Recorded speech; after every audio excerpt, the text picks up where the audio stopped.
மெய்யெழுத்து, அதாவது புள்ளி வைத்த எழுத்துக்கள், உறவுமுறைகளையும் கூறி அந்த புள்ளி வைத்த எழுத்துக்களையும் அவர்கள் அங்க அறிமுகப்படுத்தியிருக்கிறார்கள்.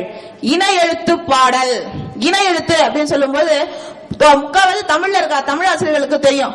இணை எழுத்துக்கள் இணைந்தே வரும் அப்படின்னு சொல்லுவாங்க. அதுதான் சொல்லுவாங்க, எங்கள் அம்மா இனியவள். எப்படி சொல்லிருக்காங்க பாருங்க அந்த பாட்டு பாருங்க.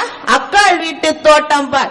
உறவு முறைகளை, தமிழ்நாட்டு பண்பாட்டு உறவு முறைகளை எந்த விதமான கற்றல் படிநிலைகள் தெளிவாகவும் அழகாகவும் அமைத்து வைக்கப்பட்டுள்ளது.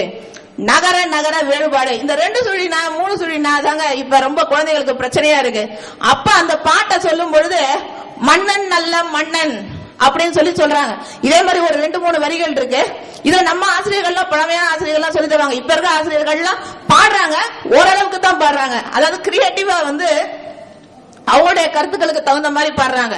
அப்ப அந்த காலத்துல பாடும்போது சொல்லும் போது, வாழை எங்கே இருக்குது தோட்டத்திலே இருக்குது, மழை எங்கே பெய்யுது, மலை எங்கே இருக்குது, மழை மலை, அந்த மாதிரி ஒரு கோர்வையாக கற்றுக் கொடுத்து அந்த நாக்கு திருந்தும்படியாக அவர்கள் அந்த பாடலை அமைத்து அந்த குழந்தையை வழியிருப்பாங்க. இன்னும் பாட்டுகள் கூட நிறைய இருக்கு. திரு திரி பந்தம் ஒரு வட்டமாக அமர வைத்துக் கொள்வார்கள். திரு திரி பந்தம் எங்கே பார் இங்கே பார். அந்த குழந்தைகளுக்கு அந்த வார்த்தைகளை உள்ள திணித்து திணித்து அவர்களை விளையாட்டு மூலமாக, செயல்வழி கற்றல் மூலமாக அந்த லகர லகர உச்சரிப்பு பிழைகளை நீக்கலாம். அந்த நேற்று அமர்வின் போது, அமர்வகத்தின் போது கூறினார்கள், இந்த மாதிரி மாணவர்களுடைய 2 வகுப்புகள் 3 வகுப்புகள் எடுக்கும் பொழுது கூட அந்த உச்சரிப்பு பிழை திருந்துவதில்லை அப்படின்னு சொன்னாங்க. இதுதான் முதல் காரணம். ஆசிரியர்கள் கற்பிக்கும் பொழுது அந்த லகர லகர பிழைகளை அந்த மாணவரின் கற்றல் திறனுக்கு ஏற்ப மிகவும் அழுத்தம் திருத்தமாக சொல்லப்பட வேண்டும். அது அந்த தமிழ் இணைய பல்கலைக்கழக மழலை கல்வி பாடத்திட்டத்தில் அமைக்கப்பட்டுள்ளது. அன்பே கடவுள் அறிவாய் பாப்பா. எதுக்காக நான் இந்த பாடலை உங்களுக்கு நான் போட்டேன் அப்படின்னு சொன்னேன்னா, இதுக்கு முன்னாடி இருக்கிறதுல தமிழ் ஆசிரியர்கள் ஒவ்வொருவருக்கும் கடவுள் பற்று முதல்ல ஆரம்பிக்கும் பொழுது கடவுள் வாழ்த்தோட ஆரம்பிக்கணும் அப்படிங்கிற ஒரு கண்ணோட்டத்தோட அந்த பாடலை அமைச்சிருக்காங்க.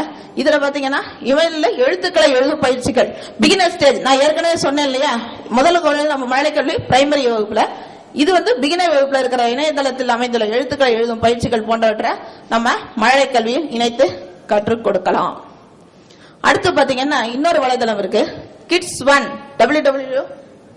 ஓகே, Kids1 என்ற வலைதளத்தில் அந்த மெய்யெழுத்து எழுதும் முறைமைகள், பயிற்சித்தாள் அமைக்கப்பட்டுள்ள முறைகள், அந்த பயிற்சித்தாள் பாத்தீங்கன்னா மிகவும் ரொம்ப அழகா இருக்கு. ஒவ்வொரு எழுத்தும், நான் நேரமின்மை, எப்படி எழுத்து, அந்த இன எழுத்துக்கள் எல்லாமே நம்ம ஆசிரியர்கள் சொல்லிக் கொடுத்ததுதான், எல்லாமே நாம் கற்றுக்கொண்டதுதான், பழமையான காலத்தில் கற்றுக்கொண்டதுதான். காலங்கள் மாற மாற, நேரங்கள் சுருங்க சுருங்க, தமிழ் கற்றுக் கொடுக்கும் ஆசிரியர்களும் தனக்கு மாணவர்களுக்கு ஏற்றால் போல் தங்களை சுருக்கிக் கொள்கின்றனர் என்பதுதான் இங்கு தெளிவாக தெரிகின்றது. இவ்வாறு இந்த பிற தளங்களுக்கு கொடுக்கப்பட்டுள்ள சில செய்திகளை ஆசிரியர்கள் நோக்கும் பொழுது தாம் கற்றிருந்த அவர்கள் கற்பித்தல் திறனை இன்னும் மேம்படுத்திக் கொள்ள ஒரு வாய்ப்பிற்கு இந்த தமிழ் இணைய பல்கலைக்கழக மழலை கல்வி குறுந்தகடு நமக்கு தெரிவிக்கிறது. இந்த தமிழ் உலகம் ஆராய்ச்சி என்ற வலைதளத்தில் இந்த அணிலும் ஆடும் அப்படின்ற ஒரு பாடலை பாத்தீங்கன்னா ஏதோ ஒரு ப்ராப்ளம் நினைக்கிறேன். அந்த நீ என்ற எழுத்து கொஞ்சம் தவறாக குறிக்கப்பட்டிருந்தது. அசைவூட்டப்பட்ட வரைகலை படங்கள் ஓரளவுக்கு இன்னும் கொஞ்சம் தெளிவாக இருந்தா, அதாவது காலத்திற்கேற்ப அவர்கள் அமைத்தது 1999 காலமாக இருக்கலாம். இப்போது 2010 அப்படின்ற சொல்லும் பொழுது இன்னும் படங்களை இன்னும் தெளிவாக இன்னும் வைத்தால் தெளிவாக இருக்கும். பழங்கால பயிற்சி முறை இன்றைய மாணவர்களுக்கு நடைமுறை பயன்பாட்டில் சிக்கல்களை ஏற்படுத்தும் பொழுது புதிய கருத்தாக்கங்கள் தோன்றுவது இயல்பு. அதான் பழங்கால பயிற்சி முறையில உட்கார்ந்து மணல்ல எழுதி அவர்களுக்கு அரிசியில எழுதி சொல்லிக் கொடுத்த காலம் போய் இப்ப அது கணினிலே வரைபடத்தை வரைஞ்சி எழுதுற காலம். அப்படித்தான் கணினியில நிறைய இடங்கள்ல சொல்லி தராங்க. இப்படி எழுதும் போது இப்படி வச்சு எழுதுங்க, ஒளி பெண் அப்படின்னு சொல்றாங்க. இப்படி நீங்க எழுதுனீங்கன்னா அழகா அங்க வரும் பாருங்க அப்படின்னு சொல்றாங்க. இந்த மாதிரி இருக்கும் பொழுது மாணவர்களுக்கு சிக்கல்கள் ஏற்படுவது இயற்கை. அப்ப நம்ம ஆசிரியர்கள் நாம் தான் அதை களைய வேண்டும். அந்த பணியை தமிழ் இணைய பழகம் சிறப்பாக செய்கிறது. இவ்வாறு பழைய பழக்கம், பாடத்திட்டம், பயிற்று முறை, மதிப்பீடு என யாவற்றிலும் தமிழ் கற்பித்தலை சிறப்பாக்கி உள்ளது. உன் ஆசிரியர் என்ன படித்திருக்கிறார் என கேட்பதை விட உன் ஆசிரியர் என்ன படித்துக் கொண்டிருக்கிறார், அதாவது ஆசிரியர் படித்த முடித்தவர் என்று சொல்வதை விட, அதாவது இந்த கணினி யுகத்தில் ஆசிரியர் எனக்கு கணினி தெரியாது. ஒரு 2-3 அமர்வரங்களில் நான் பார்த்தேன், ஒரு அரசாங்க பள்ளி ஆசிரியர்களே சொல்றாரு, எங்க இதுல வந்து எங்களுக்கு தமிழ் டைப்ரைட்டிங் தெரியாது, எங்களுக்கு ஃபாண்ட் தெரியாது அப்படின்னு சொல்றாங்க. ஒரு கடையில் நாம் துணி வாங்க செல்லும் பொழுது நமக்கு பிடித்த துணியை எல்லாம் 10 கடை ஏறி இறங்குகிறார்கள். அப்படி இருக்கும்போது இது சரியில்லை அப்படி என்று சொன்னால் தேடும் மனப்பாங்கு ஏன் வரக்கூடாது? இதைத்தான் நான் இங்க சொல்ல விரும்புகிறேன். கணினி பயன்பாட்டில் சில குறைகள் தமிழுக்கு இருக்கிறது அப்படின்னு சொன்னா ஏன் தமிழாசிரியர்களாக நம்மளால் முடியாதா? நாம் அதை செய்ய முடியாதா? ஏன் செய்ய முடியாது? நாம் மாணவர்களுக்கு கற்றுக் கொடுப்பவர்கள் தானே. அப்ப அந்த மாணவர்களுக்கு என்னென்ன தேவை, நமக்கு என்னென்ன எங்கெங்க ரிசோர்ஸ் கிடைக்குதுன்னு நமக்கு எல்லாமே தெரியும் இல்லையா? நாம் இவ்வளவு பெரிய தமிழ்நாட்டில், அதாவது மொழி குளம் என்று சொன்னார்கள் நேற்று ஒரு கருத்துக்கு போது, அந்த மொழி குளத்தில் நாம் மூழ்கி கொண்டு இருக்கிறோம். அப்பொழுது நமக்கு கிடைக்காதா? நம்ம தேடுவது நமக்கு கிடைக்காதா? இந்த அழகாக சொன்னாங்க இந்த மார்பனாலஜி மொழியியல் துறையில ஒரு கல்வெட்டுகள் துறை என்ற அமர்வரங்கத்தில் ஒவ்வொன்றிலும் பாத்தீங்கன்னா அவங்களுடைய சிறப்பு பங்களிப்புகளை சிறப்பாக காட்டியிருக்கிறார்கள். அப்படி ஒவ்வொருவரும் தன்னுடைய பங்களிப்பை காட்டும் பொழுது நாமும் அதற்கு ஒரு சிறு துணையாகவே இருக்கலாம் என்பது என்னுடைய கருத்தாக இருக்கிறது. இதுல நேற்று பாத்தீங்கன்னா ஒரு ஆசிரியர் விருதுநகர் மாவட்டம்ல இருந்து வந்தவர் ஒரு சில கருத்துக்களை சொன்னாரு. எங்களை வலைதளம் மூலமாக தொடர்பு கொண்டு எங்கள் மாணவர்களை பேச வைக்கலாம் அப்படின்னு சொன்னாங்க. ஆமா, மாணவர்கள் இங்க இருக்கும் மாணவர்களுடன், நாம் வெளிநாடுகளில் இருக்கும் மாணவர்களிடம் நாம் தொடர்பு வைத்துக் கொண்டிருக்கிறார்கள்.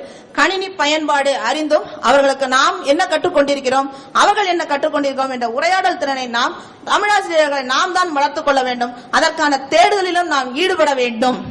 தமிழ் மண்ணில் நான் பிறந்தேன், தமிழுக்காகவே வாழ்கின்றேன், தமிழ் பணியை உயிர் மூச்சாய் கொண்டு எனது பணியை தொடர்ந்து செய்வேன் என்று கூறி நன்றி கூறி எனது உரை முடிக்கிறேன். என் பேரு சண்முகம். வெளிநாட்டு கேசட் எல்லாம் ரொம்ப அற்புதமாக செய்திருக்கிறார்கள், பார்ப்பதற்கு ரொம்ப கவர்ச்சியாக. ஆனால் தமிழ்ல இருக்கக்கூடிய இந்த கேசட்ஸ், இந்த மழலைகள் எல்லாம் இல்ல சார், பழங்காலத்து முறைகளிலே அந்த ஒரே ஒரு உருவத்தை வைத்துக் கொண்டு கையாற்றுறது, கையை பார்ப்பதற்கே ஒரு, நான் தான் முதல்ல சொன்னேன், இது 1999. இப்ப என்ன செய்யலாம்? இப்ப அதுக்கு மாற்றம் உருவாக்கி கொண்டிருக்கிறார்கள். நேற்று அமர்வரங்கத்தின் போது ஐயா நக்கீரன் ஐயா சொன்னார்கள், இது 1999 உருவாக்கினார்கள். ஜூலை மாதம் இதற்கு 10வது இது கொண்டாடுறாங்க. அதனால இதற்கு இன்னமும் சிறப்பாக முறைகள் நாங்க எல்லாம் வடிவமைக்க போறோம்னு சொல்லியிருக்காங்க. இதை நானும் சொல்லியிருக்கிறேன். அசைவூட்டப்பட்ட வரைபடங்கள், அந்த காலத்துல எழுத்துருக்களே எங்களுக்கு கிடையாது. தமிழில் எழுத்துருக்கள் என்பதே ஒரு இல்லாத சூழ்நிலையில் இவ்வளவு பெரிய பாடத்திட்டத்தை எங்களுக்கு கொண்டு வருகிறார்கள். நானும் ஆசிரியராக ஒவ்வொரு ஆசிரியர்களுக்கும் நான் சொல்லிக் கொண்டிருக்கேன், இந்த தமிழ் இணைய பல்கலைக்கழகத்தில் மழலையர் கல்வியை கற்பித்தால் அந்த குழந்தைகளுக்கு பிழை ஏற்படாது. மேல் வகுப்பு செல்லும் பொழுது அந்த குழந்தைகள் தமிழை மிகவும் எளிமையான முறையில் கற்கும் ஒரு வாய்ப்பு நன்றாக இருக்கும் என்பது என்னுடைய கருத்து. உங்களது இந்த முயற்சி குழந்தைகளது சிந்தனை திறனை வளர்க்கும் என்பதில் ஐயமில்லை. ஆனால் எழுத்து பயிற்சிக்கு ஏதாவது பாதிப்பு ஏற்படுமா? இல்ல, இது எழுத்து பயிற்சியும் சேர்த்துதான் அவர்கள் கொடுத்திருக்கிறார்கள். வேற ஒரு வலைதளத்தில் உள்ளது. இது வெளிநாட்டு மாணவர்களுக்காகவே உருவாக்கப்பட்டது இல்லையா? நம்ம பாடத்திட்டம் வேற.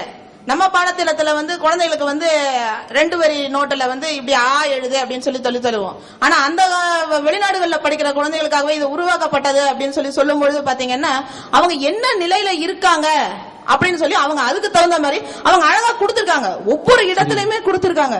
பிரைமரி ஸ்டேஜ், பிகினர் ஸ்டேஜ் சொல்லி அதுல பாத்தீங்கன்னா நல்ல எழுத்து முறை, நல்ல ஒரு தெளிவாக கலரிங்ல கொடுத்திருக்காங்க. இந்த எழுத்துக்கு இது வரும் அப்படின்னு சொல்லி அவங்க சொன்னாங்க. வெளிநாடுகளில் அணிவூட்டப்பட்ட அந்த அசைவூட்டப்பட்ட படங்கள் இல்லை, எங்கள் தமிழ்நாட்டிலேயே அவர்கள் கொடுக்கப்பட்ட ஒவ்வொரு வலைதளத்தையும் நீங்க அந்த பாடங்கள்ல நீங்க பாத்தீங்கன்னா அது தெளிவா தெரியும். அந்த